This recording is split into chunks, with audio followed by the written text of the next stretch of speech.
The Awera. Buying groceries is something that has become integral to modern day life, as hunting was for the olden days. It is something we do so often that we don't even think about it anymore. And one of the things we don't think about is how vulnerable we are when we are shopping. That's when we show that we have money, and when we drive home, we could lead home people who have cruel intentions, and we could get our entire families in a lot of trouble. It's a good thing that it doesn't happen often, but not happening often is not the same as not happening at all, which will be shown to us by the upcoming story. Late one evening, as the sun had already set, a young woman had just left her work. Before going home, she decided to stop at Winco to buy herself groceries. It was only after 5, and so the places were still open for business. She arrived at Winco and hopped off her car. Then she went inside the Winco. The buying of the groceries was fairly uneventful, going about as mundanely as it normally did, and when she was done, she left the shop to start heading back to her car. She walks out of the Winco and walks across the road to her car. But as she's walking to her car, she walked past a car that caught her eye. It was a white SUV, a big, beautiful car that anybody could have noticed. After putting her things in her car, she pushed away her trolley and jumped in the front seat, and then she drove off. As she was driving off into the lane, her mind was locked on what she'd make when she arrived home. Even as she stopped at the traffic lights, she hadn't made up her mind. And then, a car came to stop behind her at the lights. Its light was so bright, she had to notice it. And at seeing it, her breath caught. It was the SUV again. She drove off, finding it ironic that the car seemed to be going her route. She changed lanes and tried to see it from the side. But unfortunately, the car just went behind her again. Odd. She changed lanes again, and again the car followed. Each time she changes lane, her heart beats harder as a terrible realization slowly settles in. This car was definitely following her. She turned left, right, went around and overtook many cars, but no matter what she did, the SUV was overtly following her, not bothering to hide it anymore. She couldn't lose it, and her home was drawing nearer and nearer. So what was she going to do? Lead the car back to her house? No. Instead, she drove around and came up with a solution. She called her brother-in-law. Her brother-in-law answers the phone. And here we can see the woman's frantic shouting. Okay, just don't stop and just keep driving. If you can, come towards me. He's still following me. But yeah, don't worry about it, alright? Just stay on my phone. I'm going. Do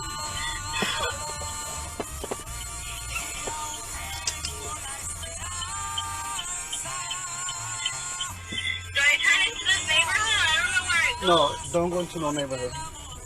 Don't go into anywhere where you don't know what it goes to.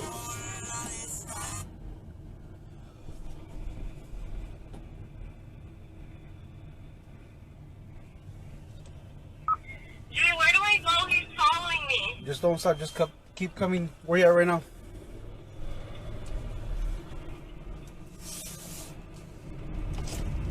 Where you at right now, Freya? I'm passing Costco to go back. I think he knows. I think he's following me. What kind of car does he have?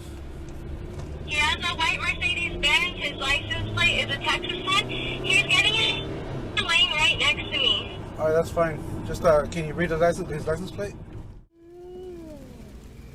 Her brother-in-law drove out to try and meet her. He had trouble finding her, and in fact he couldn't find her. Instead, he found the next best thing, her pursuer. Her brother-in-law chased the car for a moment, but it was quick and it managed to escape. But he had scared the car enough that it would think twice of ever coming again. The partier.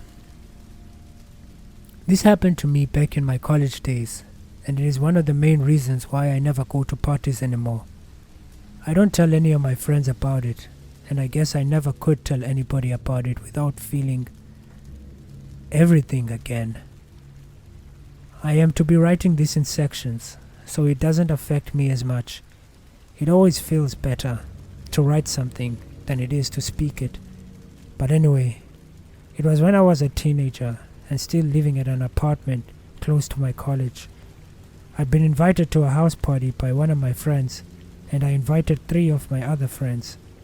The other didn't want to come because he doesn't feel comfortable hanging out with 3 girls, and so I only brought 2 with me.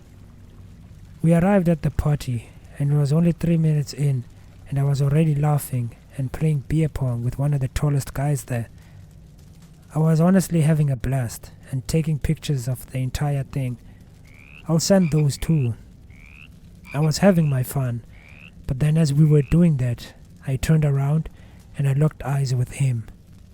A guy who was standing by the corner, holding a cup to his mouth. It was empty, but he kept it there. His eyes were clearly dead, and he just wasn't matching any of the vibes of the people in the room. Instead, he looked like he was ready to do harm, and he was looking straight at me. His eye contact was very strong, and I ended up looking away first. After that though, I couldn't enjoy it anymore. I kept looking back at that corner and seeing him looking at me. The guy I was with explained that the guy was Ben. He was a friend of a friend, and he also hadn't spoken with the guy. Throughout the night, Ben kept his eyes on me, and I just couldn't enjoy myself anymore. I said my goodbyes and left the others, telling them that I was going to my other friend. I immediately felt myself cooling down when I walked out of that house. I felt even more comfortable when I decided to walk home, and by the time I was nearing my place, I could tell that I'd made the right call. I arrived at my place and closed the door behind me, but instantly, I noticed that the place was rather windy. I walked to the couch room, and I saw the curtains flapping in the air, and that was enough to make me realize I was in so much trouble. I turned, and there was Ben, looking at me from the shadows. He asked what took me so long, and I asked what was he doing in my room. He told me to take out all my money and give it to him. I told him to F off or I'd call the police. But then he pulled his hand out of his pocket. I've often thought back to that moment, whether that gun was real or not, because it looked so small, but it was rather shiny. With the gun to my face, he told me, "Now." I told him to relax and pulled out my wallet and gave him. He looked through it for a moment and asked if that was all. I told him I kept my money in my wallet, which was not completely true. I kept all my money in my wallet, which was not completely true. Some of it was in the house, but I wasn't fighting him. I was only hoping he'd lose interest in me when he realized I was poor and he'd leave. But instead, he looked at my wallet and then he told me to come on. We went to my car and he told me to drive. We got to a bank and he printed out the money. When he was done, he turned and he walked off. I'd never seen him since, and when I called the cops, they never found him. Apparently, Ben was probably not his real name. The gasser. So I worked as a gas station clerk for about a month last year. Before I went there, I thought it was going to be a terrible idea, but having worked there now, and all that I've experienced, I've come to realize that I didn't have the full scope to understand that it was a far worse plan than any other idea I have ever had in my life. But at the time, I was really desperate for money, and so I took it. In the process, I paid everything that I would have had to pay for such a bad idea, which is my sleep.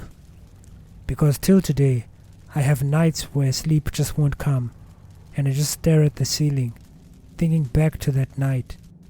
Sometimes I even have dreams about it. It is jumbled in my memory now, so what I am doing here is I will be taking what I wrote about that incident. I heard writing things down is therapeutic, and I tried it, but it didn't work for me. Anyway, sorry for any spelling errors. It was 7:05 on the clock, and I just finished giving a customer his Pepsi Coke. The man has a gap tooth with yellowing teeth, and he leaves the store after saying a joke. I like joking, so I say a joke right back at him.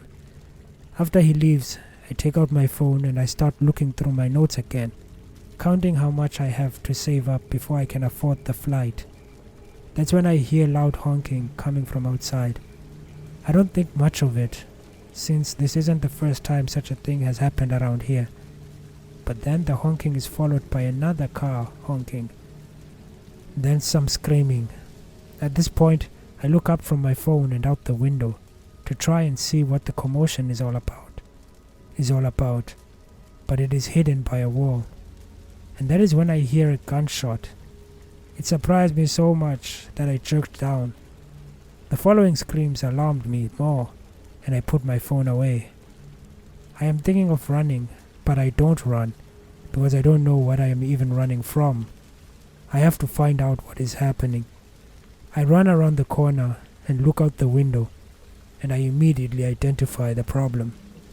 There are about 5 cars, stuck and trying to run away from something in between them. People are laying on the floor around the cars, while the braver ones are running away while crouching. 2 more bullets are shot into the sky, and even more people scream, and my knees literally buckle. The man holding the gun is standing in the middle of these cars and this chaos.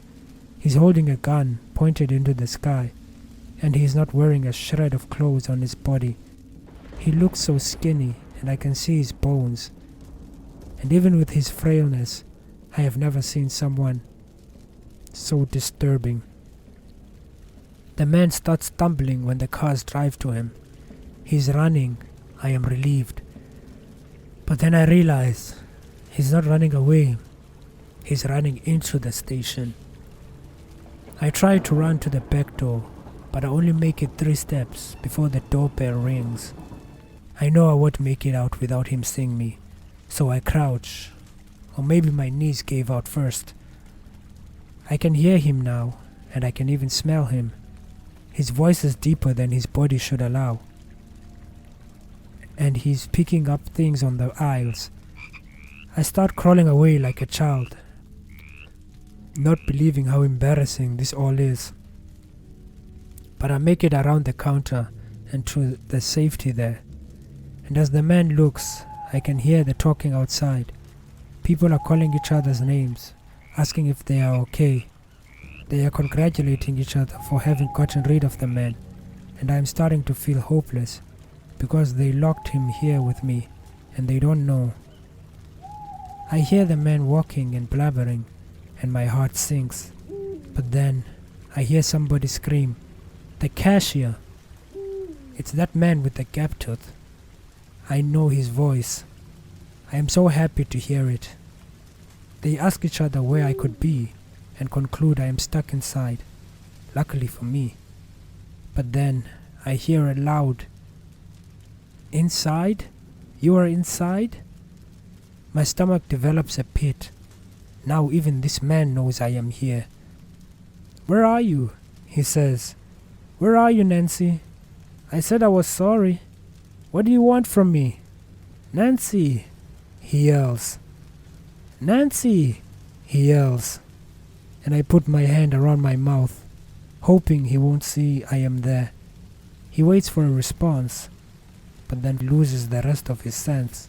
He screams, "Nancy!" I look up and I see him. I see his eyes looking directly at my soul, and he lifts his gun and he fires his shot. I close my eyes and the mirror shatters into pieces. And that's when I take a huge sigh of relief, realizing it was just a mirror.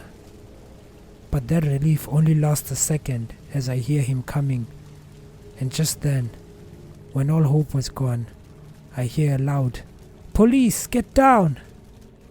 There were no gunshots, just falling of cheap bags. And I am safe. I am safe. I have to keep telling myself. But till today, I don't feel safe anymore.